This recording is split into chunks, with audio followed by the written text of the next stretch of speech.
بسم الله الرحمن الرحیم. ګرانو لیدونکو، دا ځل د تشریح ساحې د لړۍ په نوي درس کې موډ زده کوو. موډ موږ او تاسې د اوسطونو د ویش په لړۍ کې موږ د موقعیت پر اساس باندې راوستلی وو چې موږ دوه اړخونه تقسیم کړي وو چې یو موقعیت او یو ارزښت. په موقعیت کې دوه شامل وو چې یو د هغو څخه یې موډ دی او دوهم یې میډین. میډیم مو په تیرو درسونو کې خلاص کړ. دا ځل به موډ وڅېړو چې څه ته وایي او څرنګه راایستل کیږي. د مرکزي میلان په مقیاسونو کې موډ معمولا چې موږ راباسو یا تحلیلونکي یا د ډاټا څېړونکي چې کله دا راباسي، موډ په صورت عموم کې عبارت د څه دی. کله چې په ډاټا سیټ کې یو ابزرویشن یا یو رقم یا یو عدد څو ځلې یا په کثرت سره ډېر زیات تکرارېدونکي واوسي، همهغه زموږ د موډ څخه عبارت دی.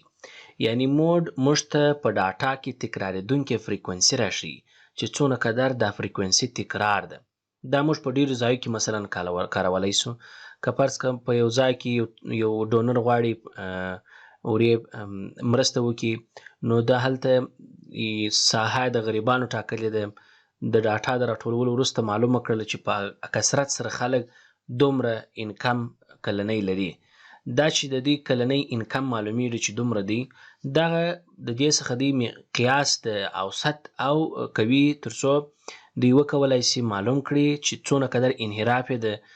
اریتمټیک مین یا حسابي اوسط سره پیدا کړی دی. نو موډ په طبیعت کې د تکرارېدونکي فریکونسي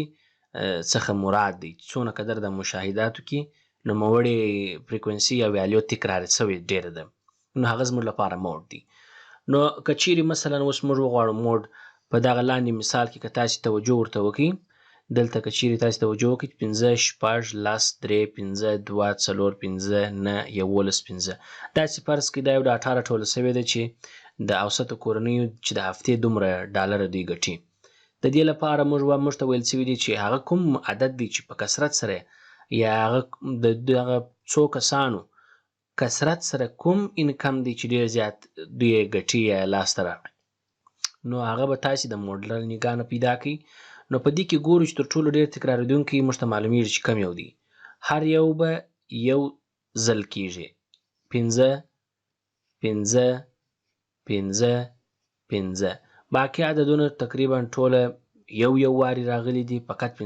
4 واري راغلي دي. نو موږ ویلی سو چې د نوموړي ډاټا موډ 5 دی فقط. فرض کړه مثلا موږ ته داسې مثال راکوي، نه کارګران دي په لاندې ډول مزدوري اخیستې ده. دا موږ د دوی ډاټا سامپل ډاټا راټوله کړې ده 25 شل 15 40 ډالره مختلف تر پایه پورې تر 40 پورې، او موږ ته ویل شوي ده چې په کثرت سره کوم مزد ډېر زیات اخیستل شوی دی د کارګرانو له لوري. نو موږ کولی شو موډ په کار واچو. نو که چیرې تاسې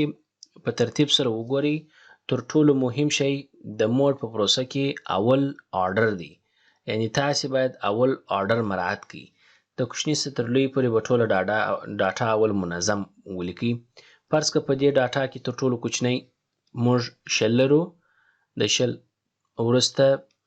بیا 0 لرو، بیا 25 لرو، د 25 وروسته 15 40 بیا 40 بیا 40 او بالاخره 45 او بالاخره 60. په میډین کې ډېر زیات ضروري دی. په دې کې فقط د سر خلاصونې لپاره مهم دی چې کله تاسې پراکټیس ورباندې ډېر کوئ بیا اړتیا ورته نشته. د هغه څخه وروسته نمبرینګ تاسې ورکوئ. یو ځل راغلی دی، یو ځل چې دا دواړه څو ځله شول، 2 ځله شول، یو ځل یو ځل یو یو یو او په دې ترتیب سره بالاخره یو. تاسې که وګورئ 40 3 ځله راغلي، 3 ځله وارې راغلی دي. نو موږ کولی شو چې ولیکو چې زموږ موډ 40 دی، ځکه چې په کثرت سره ډېر تکرار شوی عدد دی. یا مثلا داسې کېدلی شي مثال راکړي چې په هغه کې 2 عددونه یو شانته راغلي وي. لکه مثلا دا لاندې مثال کې تاسې توجه وکړئ، لاس محصلین دي چې په دې کې 15 2 ځله راغلی دي،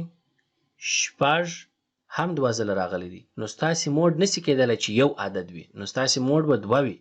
هم 5 او هم 6. فرض که کله ناکله داسې یو observation موږ ته راکول کېږي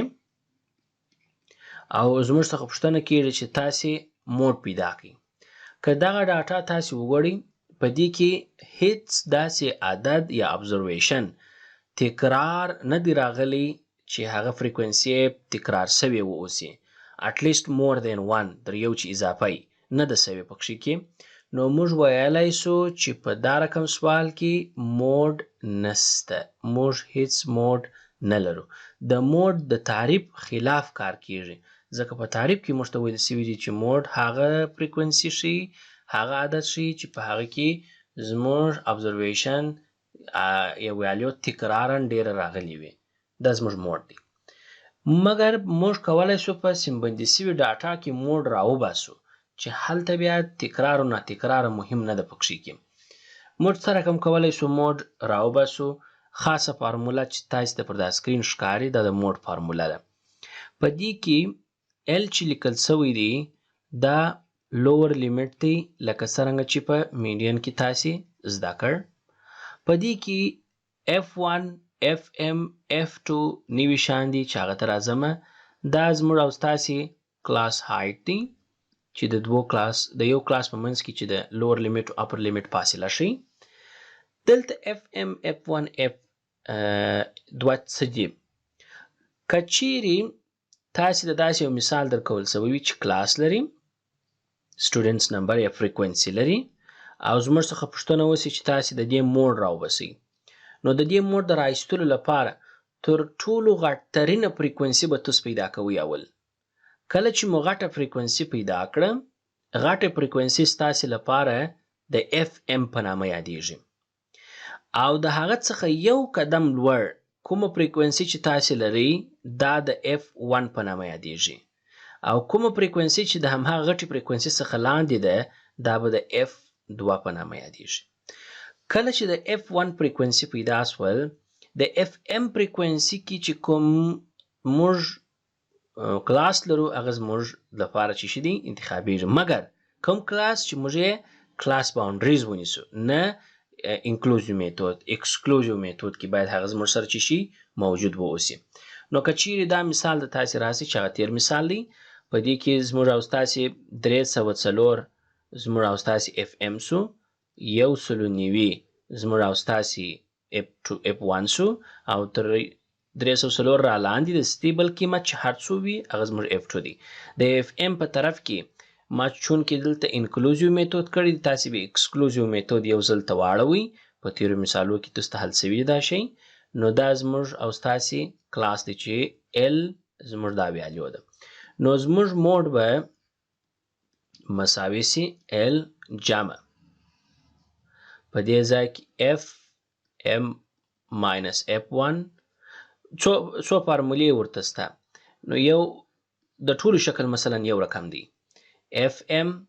minus F1 جمع FM minus F2 موږ کولی سو 2FM ولیکو minus F1 minus F2 مشکل نه لري ځکه ما ویل چې شکل یې فقط ور بدلوئ تاسې مساوي لوور لیمټ خو زما معلوم سو چې 9.50 دی جمع FM خو ماته معلوم سو چې 304 منفي F1 190 دی لاندې هم 304 منفي 190 جمع 304 منفي 211 ضرب د کلاسونو په منځ کې چې فاصله تاسې وګورئ هغه 10 ده نو کلاس انټرول هایټ زما 10 دی که چیرې سمپلیفیکیشن پروسس ورباندې اجرا کړئ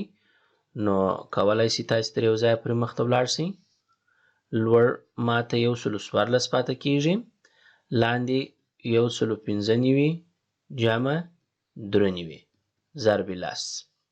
بالاخره دا به مساوي سي دوباره په 9.50 جمع دا چې تاسې د تقسیم عملیه ورباندې اجرا کړئ نو تاسو ته به دا قیمت په لاس درکړي ضرب 10 بالاخره دا چې هم ورسره جمع سي او هغه په لس کې ضرب سي نو تاسې ته به مستقیما چې هغه اساسي قیمت په لاس درکوي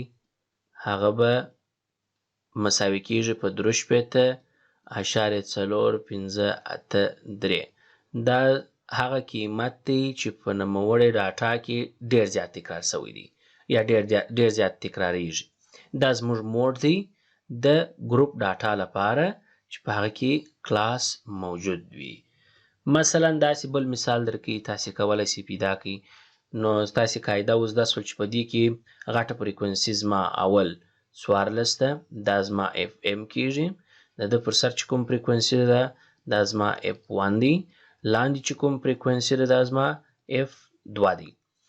مګر دا چون کې انکلوزیو میتود کې دی نو زه کولی شم دا واړوم و اکسکلوزیو میتود ته، ټوله به اړوئ.